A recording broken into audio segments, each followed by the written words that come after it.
পুজোর লাস্ট পর্ব হচ্ছে দধিহাঁড়ি ভঙ্গন, তারপরে ঘট ডোবানো। তো এখানে দধিহাঁড়ি ভঙ্গন করার জন্য কিন্তু 7 পাক ঘুরতে হয়। তো 7 পাক ঘোরার পরেই কিন্তু চলে এসছে। কিন্তু এখানে দেখলাম এই হাঁড়িটা ভাঙবে না, কারণ এটা হচ্ছে প্রথম বছর পুজো এদের বাড়ির। এদের বাড়ি কিন্তু এই পুজোটা বহু বছর ধরে চলে এসছে, মাঝখানে কিছু বছর বন্ধ হয়ে গিয়েছিল। তারপরে এরা যখন আবার অন্য একটা জায়গায় এসে নতুন বাড়ি করেছে, সেখানে এই বছর ওদের প্রথম পুজো।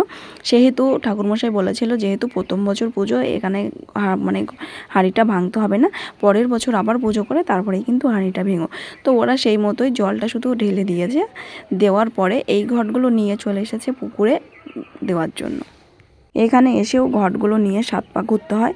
আর শুভ আর শুভর বাবাই কিন্তু ঘটগুলো নিয়েই 7 পাক ঘুরেছে। এগুলো তো নেওয়া যায় না। তো আমাদের দুর্গাপুজোয় কিন্তু আমরা ঘর না নিলেও 7 পাক সবাই মিলে ঘুরি।